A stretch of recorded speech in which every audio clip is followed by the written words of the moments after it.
Kung ano-anong tinuturo nyo kay Beyonce, lalong naging bantay sarado si Ido ngayon. Ganito pala kasi ito, yung buhay ko na may kagaya mo. Doon sa mga against doon sa kay Ido, si Beyonce po ang hindi nyo po kayang diktahan.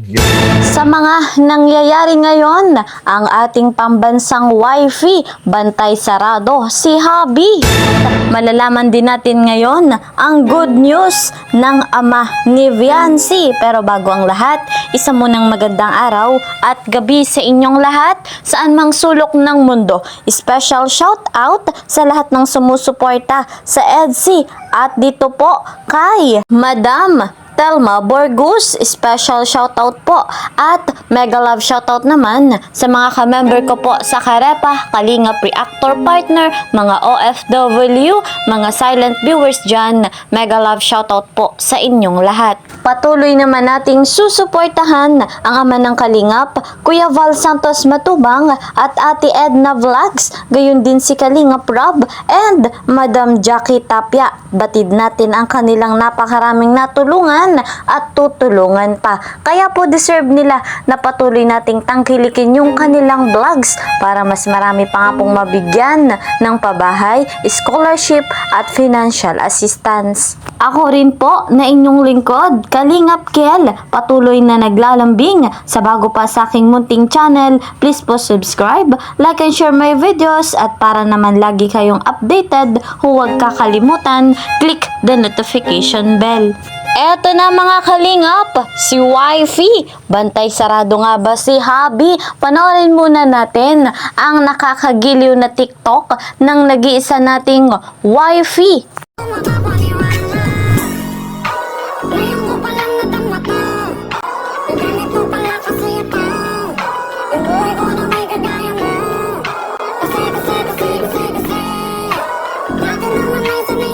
Narito naman mga kalingap ang pahayag ni Dr. Love patungkol nga po sa love team na EDSI. Panoorin natin. Credit to the owner of this video, syempre, Dr. Love. Oh, ang dami nagbibitiis sa EDSI. Yung mga kasamahan ko, nagbibitiis yung iba. Makikita nyo talaga yung real, yung ginagawa nila behind the camera, behind the scene, yung after shoot. Meron po ikaw nagsabi, Dok, yung mga titas one-sided sila, yung sumisira kay Ids, galing at ginawa ng issue si Ids at sinisiraan kay Beyonce si Ids, hindi nyo masulsulan si Beyonce. Ay, nako. Kaya si Beyonce lalong minahal si Ido dahil dyan sa ginagawa nyo Sa totoo lang, doon sa mga against doon sa kay Ido, si Beyonce po ang hindi nyo po kayang diktahan, yun lang po masasabi ko. Si Beyonce po lalong nai-inlove kay Ido. Kaya nagiging silusa yung bata dahil dyan sa kalukuhan nyo. Si Beyonce, hinahanap si Ido. Hanggang madaling araw, hinahanap. Nasaan ka? Natulog ka na? Patingin, baka yung kotse mo, baka hindi nakaparada dyan sa labas. Ganyan.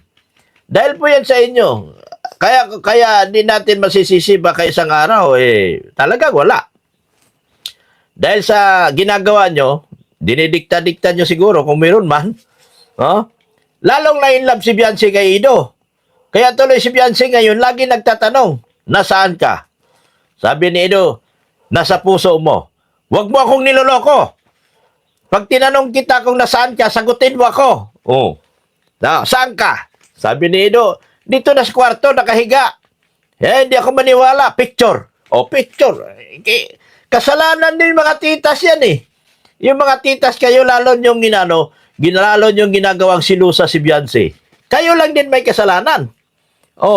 Sa sobra yung kung sino man yan, mga titas wala mo kung binabanggit ng pangalan. Kasi titas ang sinasabi nyo, sinasabayan ko na lang din yung mga titas. Di ba? Isog de ay na. Sige kayo kung ano-ano sinasabi. Send kayo ng picture doon kay Beyonce ng magandang babae. Yung pala, si Sinab Haraki yung pinasa nyo. Kung sino-sino pinapasa nyo, si Bana Alawi. Lahat ng babae na magaganda, pinagsisilusan nyo, ay pinasa nyo kay Beyonce. Tinatanong din ni Beyonce, sino ba ito? Eh sabi ni Ido, si Iba na Alawi yan. Di ko kilala yan, di nga ako kilala yan. Oh, di ba? Kung ano-anong tinuturo nyo kay Beyonce, lalong naging bantay sarado si Ido ngayon. Sabi, si Ido hindi na nakakatulog. Oh, umabot na ng alas 3 madaling araw. Inaantay yung muwa-muwa, chup-chup.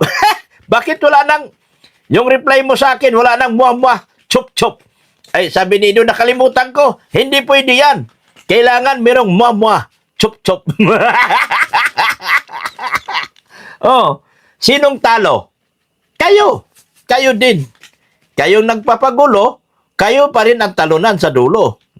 So guys, mga kalingap, kung totoo nga po na laging bantay sarado ni Viancy si Papa Eds, patuloy naman tayong umaasa, tayong mga EDSI supporters sa tatag ng tambalang ito. Bagamat love team nga lang po ang EDSI, umaasa naman tayo sa napakagandang chemistry na dala nila para sa atin. Iba ang Danjoy at iba ang EDSI. Kaya po, manalig lamang tayo sa kung anong meron na umuusbong na pagmamahalan kay Kalingap Edu at kay Viancy.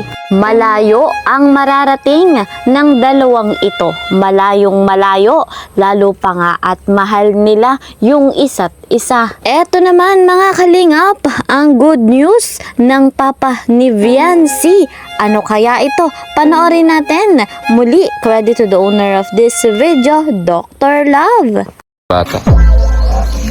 Yan. So, sa aming mga sa aming mga mapagmahal na mga titas, mga titos, mga anonymous sponsor, ang kontrata po ni Vince dito sa roll up ay 27,000 kasama na po yung istante. Salamat pa di. Wow naman! Napakasipag nung ama ni Viancy. Napasukatan na nga po yung roll up para sa tindahan nila. At kasalukuyan nga pong isinasaayos na yung gate nila Viancy. At kasabay niyan, malapit na nga pong matapos yung tindahan. So guys, talagang masayang-masaya tayo sa ganitong nangyayari sa buhay ni Wifey at ng kanyang buong pamilya. Deserve na deserve ng batang ito yung kung ano yung blessing na dumadating sa kanila. Kahit napakarami nga pong pagsubok rin sa tambalang ito, nananatili silang matatag at malakas. Malapit na nga po ang birthday ni Viancy. Excited na excited ang lahat, lalo pa nga sa pasabog ng EDSI. So guys, eto po muna ang ating update. Manatili tayong nakaantabay para sa susunod pang mga kaganapan. See you po sa next video. Mag-iingat po kayo palagi. God bless everyone. God bless Team Kalingap. Bye-bye.